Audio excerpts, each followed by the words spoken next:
प्लेटो का है, ये मेरा नहीं है। वो कहता है आत्मा सिर्फ राजा में है, प्रजा में आत्मा है ही नहीं, इसलिए कानून सब प्रजा के लिए हैं, आदेश देने का अधिकार राजा को है। और प्लेटो तो कहता है कि राजा के मुंह से जो निकल गया वही कानून, प्रजा को उसी का पालन करना है। अच्छा, फिर प्लेटो ने स्ट्रेटिफिकेशन किया है कि राजा तो एक वर्ग है, उसके नीचे के वर्ग के उसने वर्गीकरण किया है कि प्रजा में पहला कौन, तो कहता है कि ये जो उद्योगपति हैं, व्यापारी हैं, धंधा करने वाले, ये पहले स्तर के। दूसरे स्तर पर कौन, तो अध्यापक हैं और कारीगर हैं और म्यूजिशियन है, संगीतकार है, पेंटर है, आगे आदि 2। तीसरे नंबर पर कौन, तो तीसरे नंबर पर खेत में काम करने वाले मजदूर हैं, फैक्ट्री में काम करने वाले मजदूर हैं वो। चौथे नंबर पर कौन, तो कहता है स्त्रियां, महिलाएं, वो चौथे नंबर पे। आखिरी 5वां कोई नंबर नहीं है वहां। तो वो कहता है प्लेटो कि मैं कभी कभी कल्पना करता हूं कि प्रजा में गलती से आत्मा आ गई तो स्त्रियों में तो कभी नहीं आती, इसलिए वो लॉज में लिख रहा है कि कभी भी किसी न्यायाधीश को किसी स्त्री की गवाही पर विचार ही नहीं करना चाहिए, क्योंकि स्त्री को सत्य का ज्ञान नहीं है, उसको विवेक नहीं है, क्योंकि उसको आत्मा नहीं। तो आप जानते हैं ये जो मॉडर्न जस्टिस माने जुडिशियल सिस्टम निकला, जिसमें से आईपीसी, सीआरपीसी और सीपीसी आया और हमने बिना सोचे समझे उसको अपने देश में अपनाया, इस जुडिशियल सिस्टम में 1950 तक किसी महिला की गवाही को माना ही नहीं जाता था। यूरोप में अदालत में चलने वाले किसी भी मुकदमे में किसी महिला की गवाही नहीं मानी जाती थी। तो क्या हुआ, फिर यूरोप में एक बगावत हुई जिसको वीमेन्स लिव कहा जाता है, स्त्री मुक्ति, और इसका नेतृत्व किया एक फ्रांसीसी लेखिका ने, उसका नाम था सिमोन द बोउआर। उसके एक गुरु हुआ करते थे जॉन पॉल सार्त्र, जिनको आधुनिक दार्शनिकों में बहुत ऊंचा स्थान मिला हुआ है। तो सिमोन द बोउआर ने सालों साल आंदोलन चलाया, तब फ्रांस में इतना हुआ कि किसी 3 स्त्री की गवाही एक पुरुष के बराबर है, इतना हुआ, बस इतना ही हुआ। और उसके बाद सिमोन द बोउआर मर गई और वो कहती थी कि मैं इतना ही करा पाई, यही मेरे लिए बहुत है कि कम से कम अदालत ने 3 महिलाओं की गवाही एक पुरुष के बराबर तो मानी।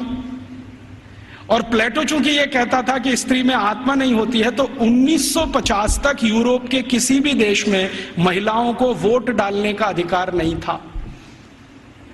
वोट डालने का तो छोड़ दो, बैंक में अकाउंट खोलने का अधिकार नहीं था किसी महिला को। अकाउंट खुलेगा तो उसके पति का खुलेगा, महिला का नहीं खुलेगा। और जो विधवा है तो उसके बेटे के नाम से खुलेगा, महिला के नाम से नहीं खुलेगा। जो बेटा ही नहीं है तो पड़ोसी के बेटे के नाम से खुलेगा। हाँ, उसके नाम से बैंक अकाउंट नहीं खुल सकता। और 1950 तक यूरोप के किसी भी शहर में महिला घर से अकेली नहीं निकल सकती। क्यों? आत्मा नहीं है तो पता नहीं कहां जाएगी। तो इसलिए उसके साथ में पुरुष का होना जरूरी है, वो चाहे 3 साल का ही क्यों ना हो।